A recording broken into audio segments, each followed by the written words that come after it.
بسم اللہ الرحمن الرحیم وما لیس بحدث لیس بنجس، اور جو چیز حدث نہیں وہ نجس بھی نہیں۔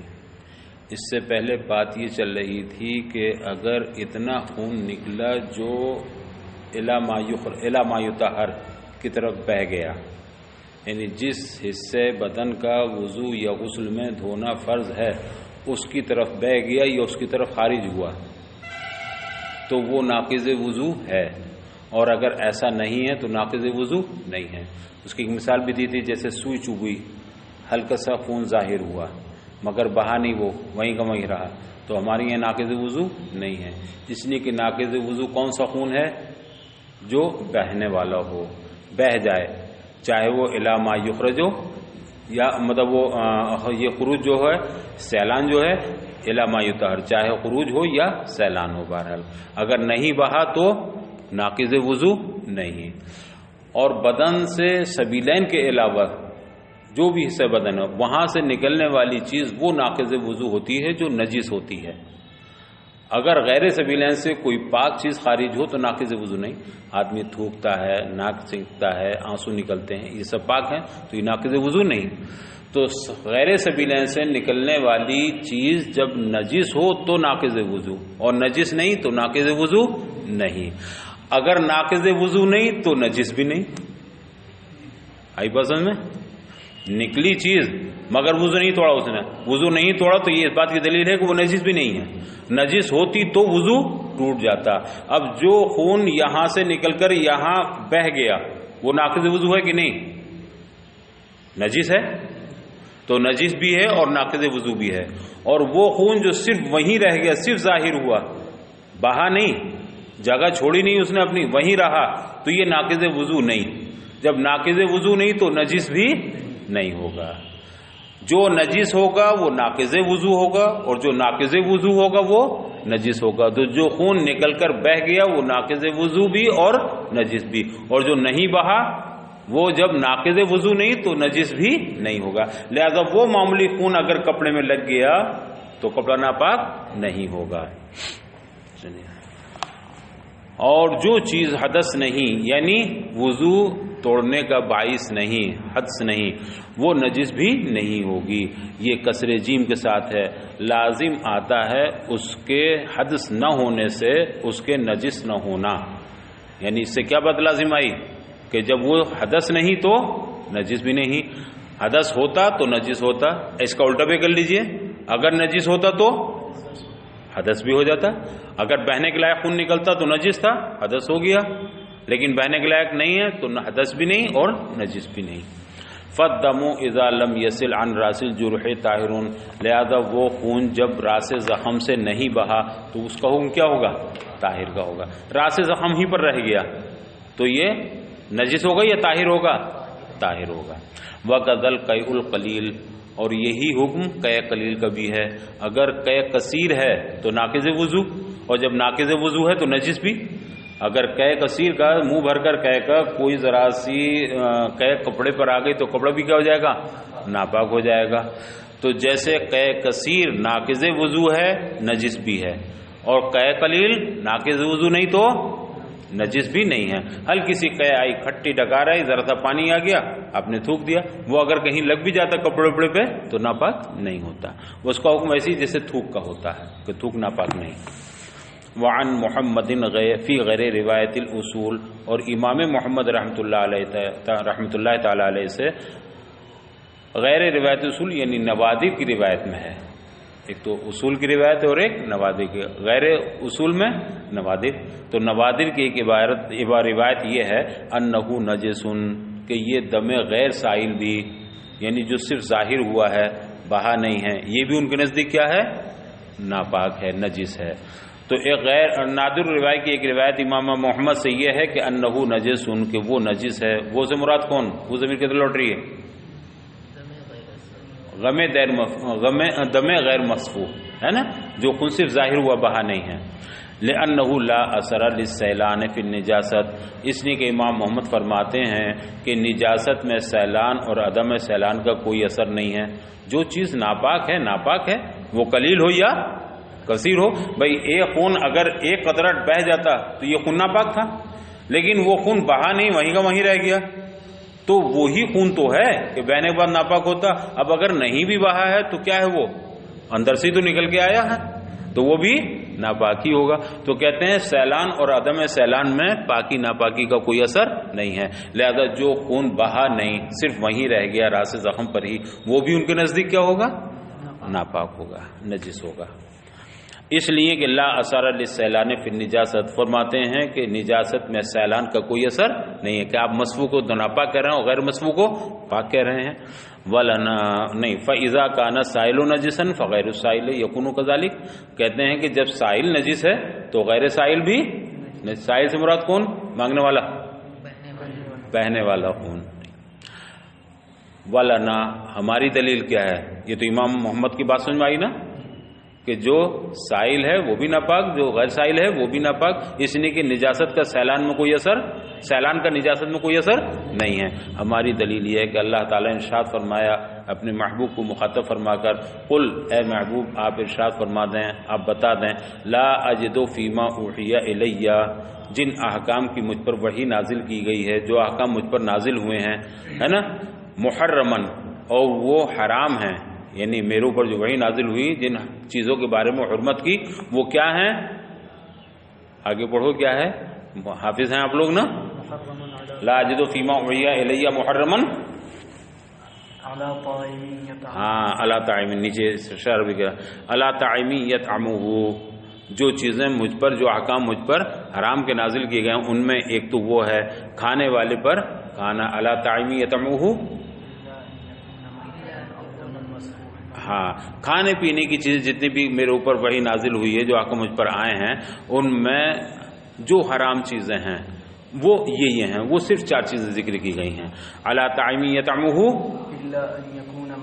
الا ان یکون میتن، ہاں کھانے والے پر وہ چیز حرام ہو سوائے اس کے کہ وہ کیا ہو، میتہ ہو، الا ان یکون میتن، تو ہر چیز کھا سکتا ہے سوائے اس کے کہ وہ میتہ ہو، یعنی میتہ کھانے کی اجازت نہیں. میتہ کیا ہے، حرام ہے، میتتن او دم مسفوحا. اب کیا چیز حرام ہے، دم مسفوح، یا مسفوح کی کہہ دینا، اور بہتا خون. آگے او لحم خنزیر، لحم خنزیر بھی حرام ہے، اور ہاں فإنه رجس، آگے وما أهل به لغیر اللہ، او فسکن بھی ہے، ہاں او فسکن. اس کے بعد کیا ہے، اوہل لغیر اللہ. تو ایک وہ چیز جو غیر اللہ کے نام پر ذبح کی گئی ہو، یعنی وقت ذبح اس میں غیر اللہ کا نام لیا گیا ہو. تو 4 چیزیں ہوئیں، ایک مردار، ایک دم مسفوح، اور ایک لحم خنزیر، اور ایک جو غیر اللہ کے نام پر ذبح کیا گیا ہو جانور. یہ 4 چیزیں حرام ہیں. تو اللہ کے رسول کو حکم ہوا کہ اے محبوب آپ بتا دو کہ مجھ پر جو احکام نازل کیے گئے ہیں ان میں 4 چیزیں یہ حرام ہیں. تو یہاں حرمت میں دم مسفوح کو لیا. اب سنیے آپ، فغیر المسفوح لا یکون محرمن.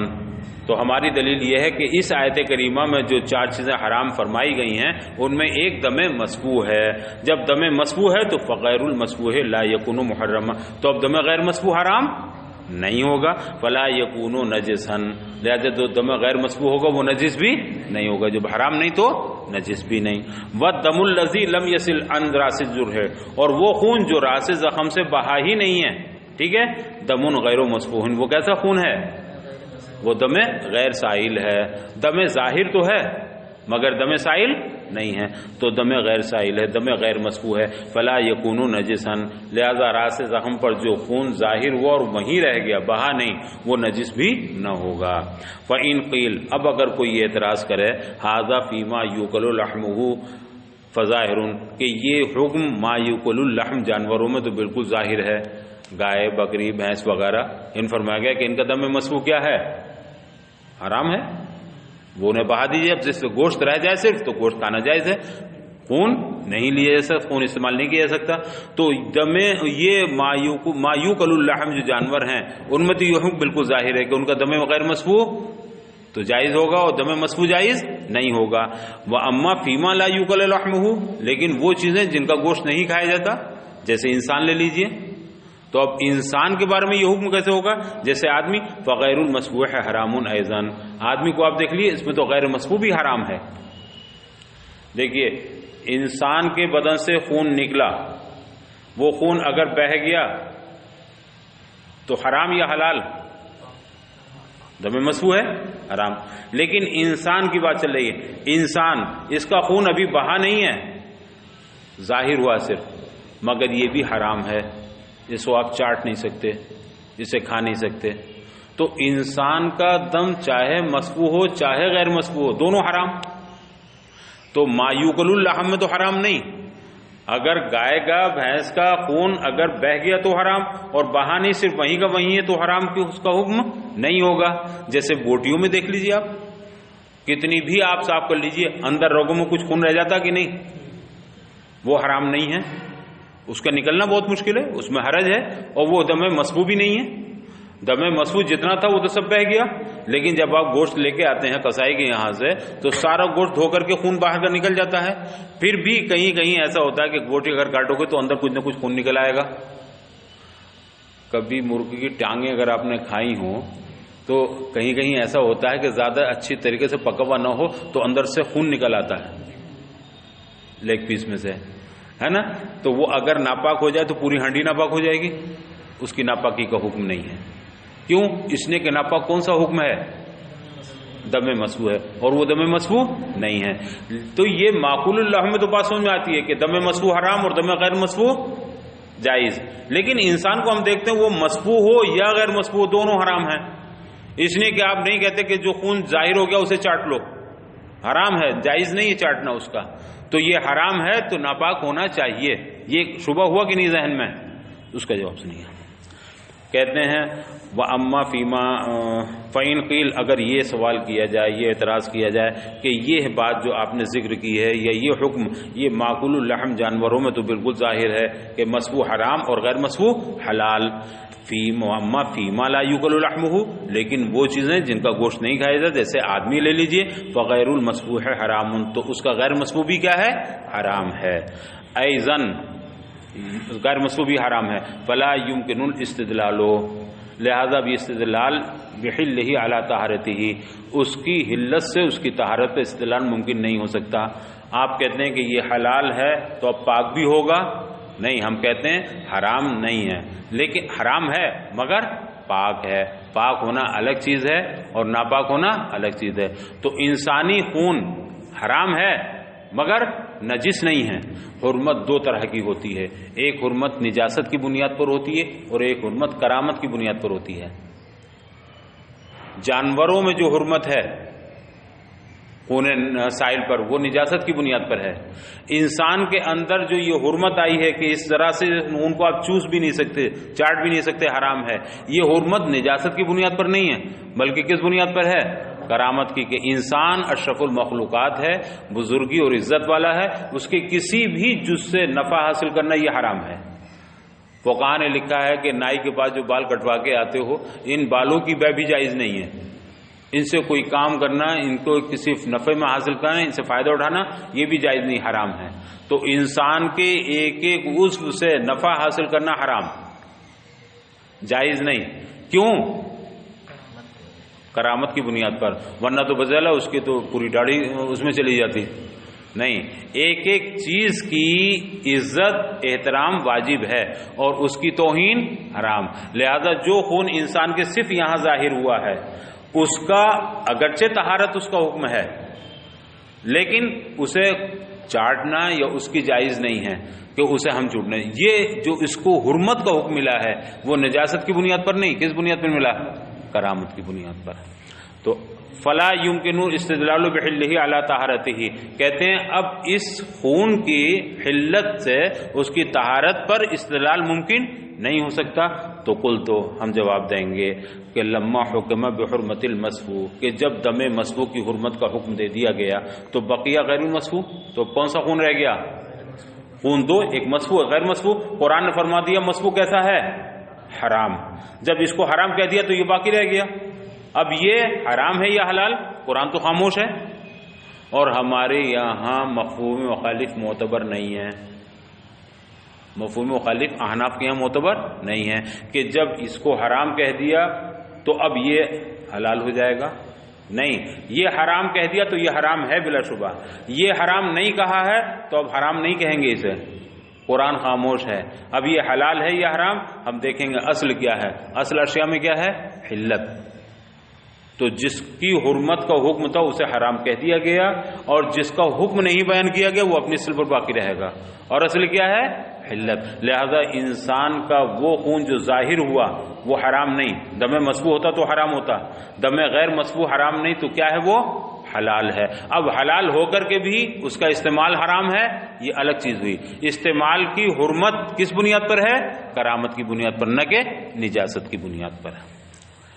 ہم کہیں گے، ہمارا جواب ہوگا کہ لما حکم بحرمت المسفوح، کہ جب دم مسفوح کی حرمت کا حکم دے دیا گیا تو غیر مسفوح باقی رہ گیا، علی اصل ہی، کس پر باقی رہ گیا، اپنی اصل پر، وہو الحل، اور اصل کیا ہے، کل تمام اشیاء میں اباحت ہے، حلت ہے۔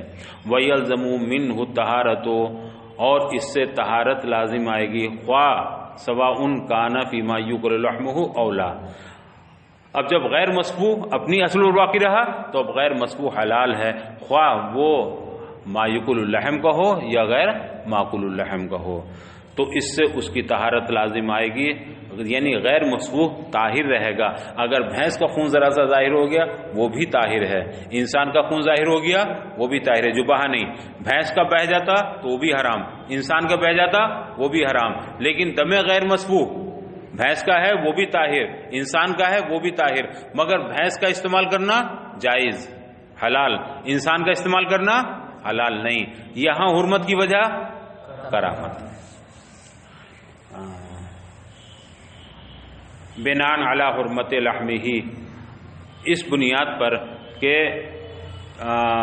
پھر غیر مسفوح کی حرمت آدمی کے اندر اس بنا پر ہے کہ اس کے گوشت کی حرمت پر مبنی ہے، انسان کا گوشت حرام تو خون بھی اس کا حرام ہوگا، اسی پر وحرمت لحمہ لا توجب نجاستہ، لیکن انسان کے گوشت کی حرمت نجاست کی بنیاد پر نہیں ہے، اس حاضح الحرمت للکرامت لا للنجاست، اس لیے کہ اس کی حرمت نجاست کی بنیاد پر نہیں بلکہ کرامت کی بنیاد پر ہے۔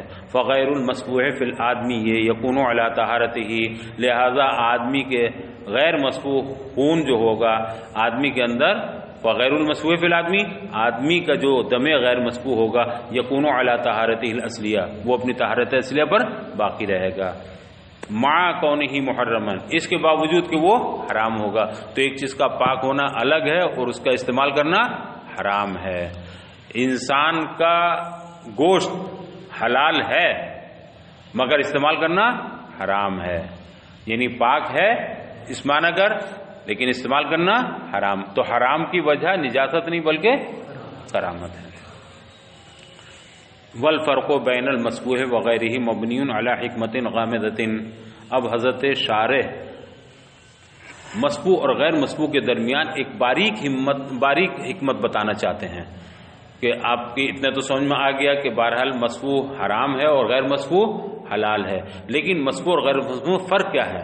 فرق یہ ہے، وہ کہتے ہیں ان غیر المسفوح دم انتقال عن العروق وانفصل عن النجاسات، جو دم غیر مسفوح ہوتا ہے وہ عروق سے، رگوں سے منتقل ہو جاتا ہے اور پھر وہ نجاسات سے جدا ہو جاتا ہے، وحصل له ہضم آخر، اور اسے ایک نیا ہضم، ایک دوسرا ہضم حاصل ہو جاتا ہے اعضاء کے اندر، فصار مستعدا، تو اب وہ قابل ہو جاتا ہے، اس لائق ہو جاتا ہے لئن یصیر عضوا، کہ وہ عضو بن سکے، فاخذ طبیعت العضو، تو وہ اب عضو کی طبیعت کو بھی لے لیتا ہے، فعطاہ الشرع حکمہ، تو اللہ نے اسے عضو ہی کی طبیعت عطا بھی فرما دی، بخلاف دم عرق کے، فإنہ اذا سال، اس لیے کہ جب وہ بہا راس زخم سے تو معلوم ہو گیا کہ یہ خون وہ ہے جو ابھی ابھی رگوں سے منتقل ہو کے آ رہا ہے، اسی ساتھ اسی وقت میں، نہیں آئی بات سمجھنا۔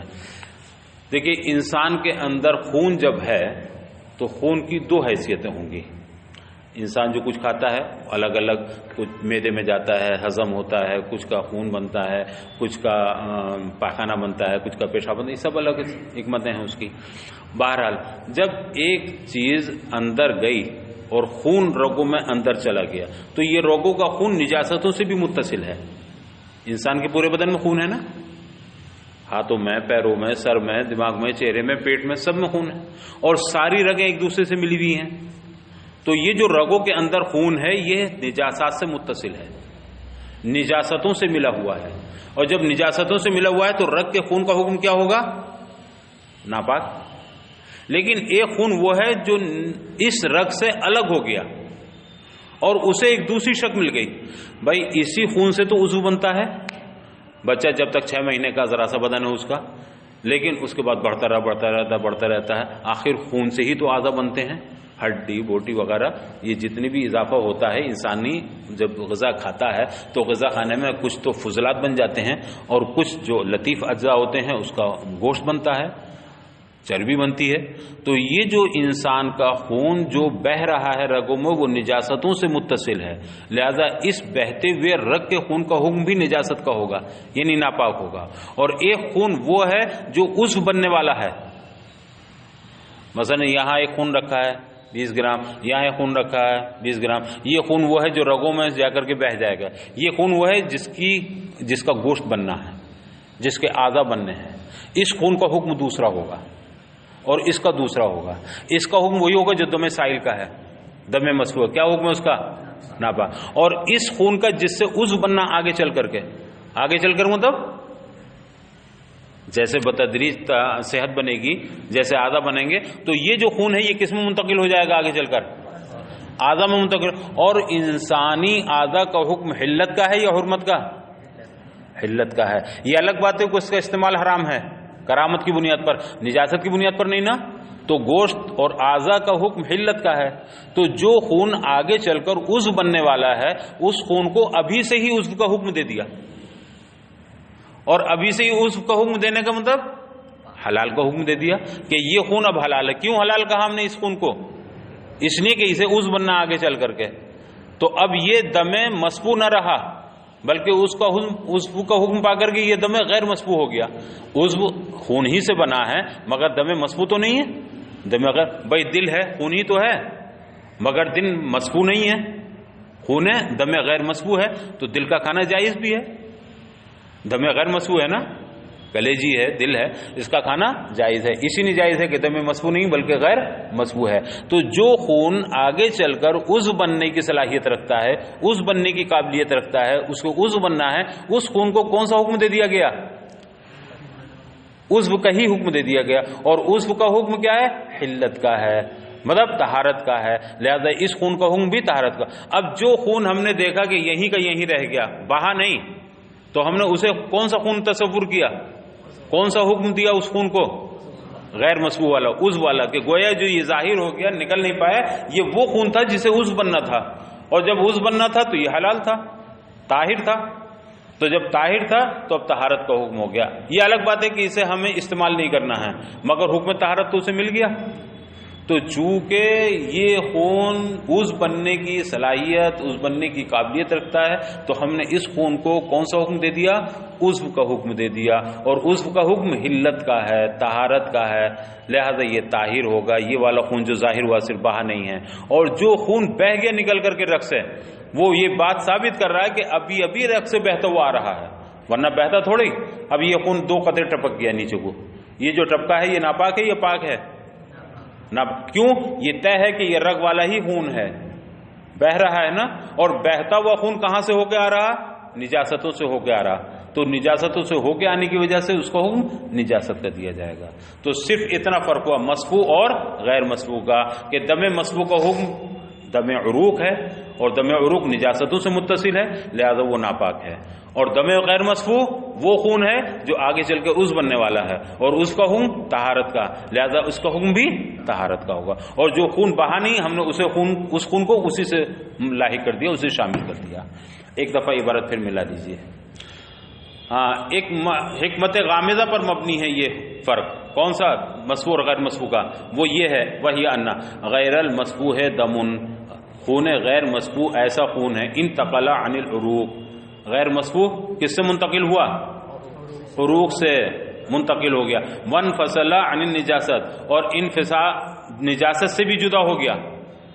جو غیر مسفوح ہے وہ گویا نجاستوں سے بالکل الگ ہو گیا. وحصل له حزم آخر، اور اس خون کو ایک دوسرے حزم کا حکم حاصل ہو گیا اعضاء کے اندر. فصار مستعدا، تو اب یہ خون کیسا ہو گیا؟ یہ خون قابل ہو گیا، اس میں استعداد ہو گئی، یہ اس بات کے قابل ہو گیا لأن يصير عضوا، کیا بن جائے گا چل کر کے؟ عضو بن جائے. تو عضو بننے کی اس کے اندر صلاحیت ہو گئی، عضو بننے کے قابل ہو گیا. فاخذ طبیعت العضو، جب خون عضو بننے کی صلاحیت ہو گئی، عضو بننے قابل ہو گیا، تو اب کس کا حکم لے لیا اس نے؟ عضو کا ہی حکم لے لیا. فاخذ طبیعت العضو، تو اس نے عضو والی ہی طبیعت لے لی. فاعطاه الشرع حکمه، اور شریعت نے بھی اسے عضو کا ہی حکم دے دیا. اور عضو کا حکم کیا ہے؟ طہارت کا. لہذا اس خون کا بھی حکم کیا ہوگا؟ طہارت. کون سے خون کا؟ غیر مسفوح کا. ٹھیک ہے. بخلاف دم العروق، برخلاف کون سے خون کے؟ دم عروق. دم عروق تو نجاستوں سے ہو کر کے آ رہا ہے نا، نجاست متصل ہے. برخلاف دم عروق کے. فإنه اذا سال عن راس الجرح، اس لیے کہ دم عروق جب راس زخم سے بہا، جو خون راس زخم سے بہ گیا، 2-3 قطرے ٹپک گئے بہ، تو علما انه دم انتقل من العروق. تو یہ کس بات کی دلیل ہے؟ اس سے کیا بات معلوم ہوئی؟ جو خون بہ گیا اس سے یہ بات معلوم ہوئی، جانا گیا کہ یہ وہ خون ہے جو انتقل من العروق، کس سے منتقل ہوا؟ عروق سے، رگوں سے ہی منتقل ہو گیا ہے. فی هذه الساعة، اور کب منتقل ہوا رگ سے؟ یہ ابھی ابھی تازہ ہے، 2 قطرے گر گئے زمین پہ اس کے، تو بدلے دم عروق ہے. اور دم عروق کیا ہے؟ نجس ہے، ناپاک ہے. کیوں ناپاک ہے؟ نجاستوں سے متصل ہے. وَهُوَ دم النجس، اور جو عروق کا خون ہے، دم عروق ہے، وہ دم نجس ہے.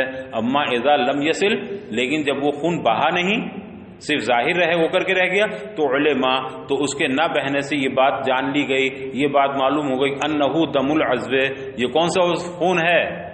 یہ دم عروق نہیں بلکہ دم عضو ہے.